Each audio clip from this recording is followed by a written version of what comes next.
De Jong is leaving Barca, Liverpool has already opened talks. Manchester United is pushing for Gyökeres. Amorim wants his top striker. And Chelsea is ready to make an offer for Luis Diaz. All that right now. 350 likes and a new video drops tomorrow. It looks like Manchester City is in trouble again. And this time, it's not just a fine or a transfer ban. Something much bigger is looming on the horizon.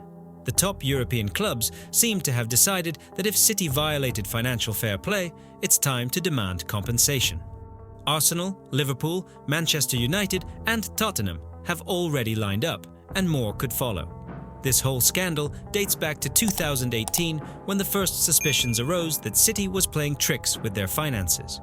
The investigation took years. It only wrapped up in 2023, and an independent hearing on the charges concluded in December 2024. Now, everyone is waiting for the verdict.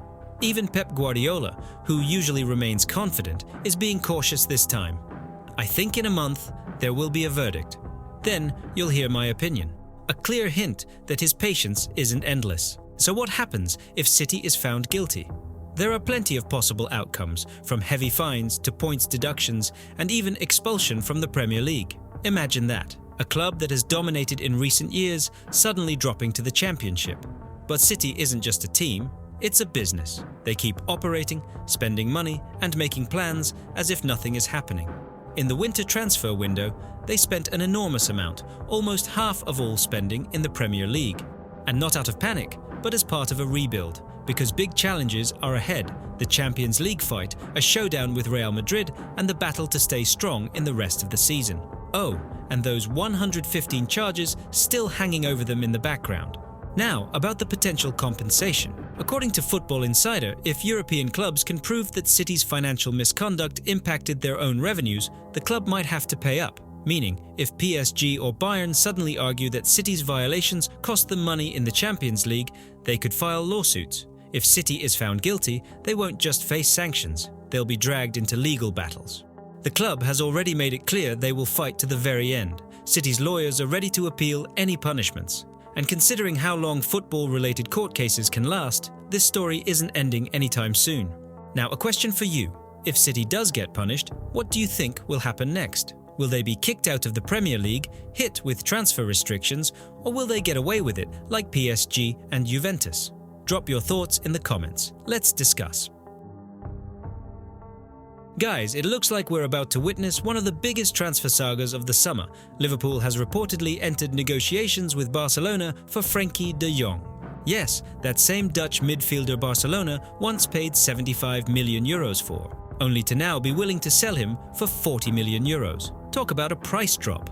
But let's break it down. Is Barca really ready to let him go? And how realistic is this transfer? According to El Nacional, Liverpool has already contacted Barca's sporting director, Deco, and talks have allegedly progressed quite far. So far, in fact, that Barcelona's board is ready to greenlight the deal.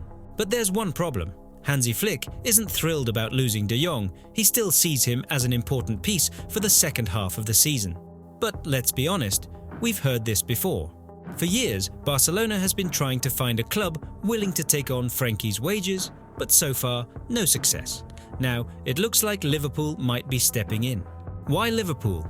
With Jurgen Klopp leaving and Arne Slot taking over, Liverpool is entering a new era, and De Jong perfectly fits their new vision. Ball control, dictating the tempo, and that signature Dutch precision in midfield. He could be the missing piece that takes Liverpool's midfield to the next level. But there are two big concerns: injuries. De Jong is an elite playmaker, but injuries have been an issue. Should Liverpool take the risk when other midfield options are available? The financial side. 40 million euros doesn't seem outrageous, but his wages could be a different story. On paper, this move makes perfect sense. Barcelona needs cash, Liverpool needs a world-class playmaker. But something tells me this saga is far from over, especially when rumors from El Nacional sometimes feel like a game of broken telephone. By the way, are you watching without subscribing? Over 80% of viewers watch but aren't subscribed. Let's fix that. Hit that subscribe button so you never miss the latest transfer rumors and football drama. What do you think? Can you see Frenkie controlling Liverpool's midfield? Should the Reds take the gamble or go for a younger, injury-free alternative? Drop your thoughts in the comments. Let's discuss. Luis Diaz, one of Liverpool's key players, could be on the move this summer, and not just anywhere, to Chelsea. But wait, why would Chelsea need another winger? And isn't Diaz happy at Liverpool? According to reports, several top clubs are trying to lure the Colombian away. Besides, Chelsea, Barcelona, Milan and PSG are also keeping an eye on the situation. Chelsea's transfer policy in recent years has been all about buying in bulk, but Diaz is already 28, a bit too old for their usual 10-year contracts. However, Enzo Maresca wants to strengthen the attack, and Diaz could be his ace up the sleeve. Liverpool, on the other hand, is confident he'll stay. His contract runs until 2027.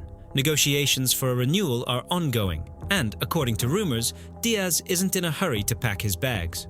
And let's be honest, if Liverpool decides to sell, it's unlikely they'd strengthen a direct Premier League rival. Chelsea would have to put a huge offer on the table, perhaps something like £64 million, the price Liverpool reportedly set for Diaz last summer. But why are there even talks about his departure? On one hand, Diaz is performing well and scoring goals. 8 goals and 2 assists in the Premier League, making him Liverpool's second top scorer after Salah. On the other hand, his name keeps popping up in transfer rumours.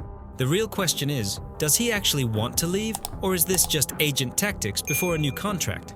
Did Manchester City want Diaz too? Yes, City was interested back when Diaz was still playing in Colombia, but the deal fell through.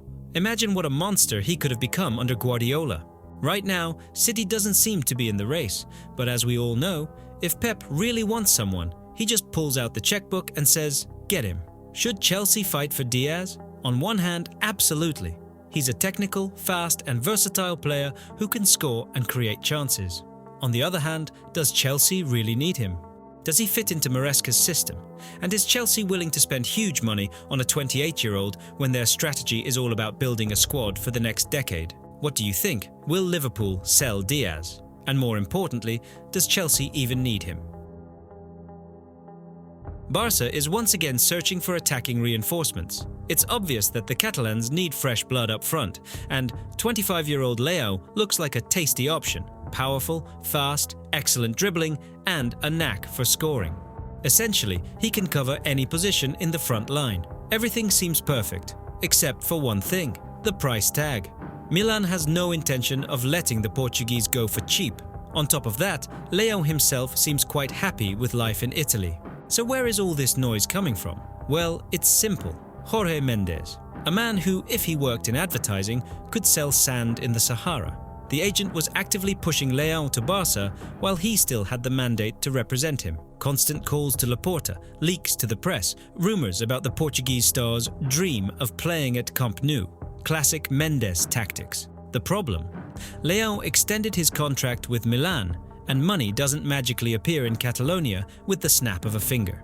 Now, the situation has changed. Mendes no longer represents Leao, and suddenly, Barca's interest has evaporated. Coincidence? I don't think so. It looks like Barcelona was never as eager for the Portuguese as his agent made it seem, and the whole idea just seems too optimistic. Barca is still dealing with financial struggles, their wage bill is bursting at the seams, and their transfers are starting to resemble bargain hunting in a second-hand store. Of course, adding a top-tier attacker would boost Barcelona's firepower, but can the club even pull off this deal? There might be a chance in the summer, if the club finds the money and sells one of their key players. But will Leao wait?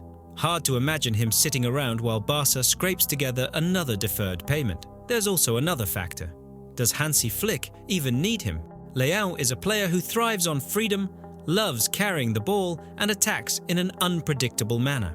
But at Barca, forwards aren't just expected to be creative, they have to follow a clear tactical structure. Flick is building a team where discipline in attack is crucial, while Rafael is more of a street artist than a tactical orchestra player. Ultimately, this whole saga feels more like speculative hype and an attempt to squeeze maximum leverage out of the player's contract situation. But who knows, maybe this summer, Barca finds the money, Milan lowers their demands, and Leao decides it's time for a change of scenery. More questions than answers. Now, over to you. Does Barcelona really need Leao, or is this just another media bubble? Just think about it. Manchester United has found a new saviour for their attack, Viktor Gyökeres. At least, if you believe the reports in the press. The idea of reuniting the Swede with Ruben Amorim is floating around, and it looks like United will make an offer this summer. But let's break it down. Is Gyökeres a top striker? Well, 34 goals in a season is a strong argument. Add his physicality, speed and ability to keep defenders on a leash, and he's already a serious candidate to strengthen any attack. But is football in Portugal really that simple? A guy moves to a top league and immediately starts banging in goals? Yeah, sure. Let's recall Darwin Núñez. He was tearing up the Portuguese League too, and then became a meme in the Premier League. The difference is that Gyökeres is a pure number, 9, and United desperately need that kind of finisher. Joshua Zirkzee, who was signed for £36.5 million, has scored just 3 goals in 24 games. 3 in 24! Rasmus Højlund has 2 in 19 matches. No words, just emotions. United wants to fight for titles, they need goals for that. Right now, they're struggling to even hit the target, so Gyökeres seems like a logical option. But let's come back down to earth for a moment. First of all, Gyökeres' contract includes a €100 million release clause, though rumours suggest he could be available for around €70 million. Now the big question, in what parallel universe is United ready to spend that kind of money? The club is already suffocating under financial restrictions, and to sign Gyökeres, they'd have to clear up their wage bill. And that brings us to Marcus Rashford. Since he went on loan to Aston Villa, United has more room to manoeuvre. If he gets sold permanently in the summer, then they might have the funds to go all in. Another factor, Arsenal. The Gunners are also keeping an eye on the Swede, and if they seriously enter the race, United could have a problem. It's no secret that the club is in a rough patch. Managerial changes, poor results, and stability is just a distant memory of the Ferguson era. Would Gyökeres even want to join a team that doesn't know where it's headed? And finally, this whole story is nothing more than a rumour. Sure, the transfer makes sense. United needs a striker, there's a connection with the coach, and the price is somewhat reasonable. But the transfer market is unpredictable. Today, insiders are promising you a world-class striker, and tomorrow you're signing someone at Wout Weghorst's level. So, let's wait and see. By the way, I see that over 60% of you are watching from TVs, but barely anyone is hitting the like button. If it's convenient for you, just tap the thumbs up. YouTube will notice and start recommending fresh transfer rumors more often. A small action, but a huge support for the channel. What do you think? Can Gyökeres be the striker to bring United back to the top? Or is this just another overhyped transfer? Drop your thoughts in the comments.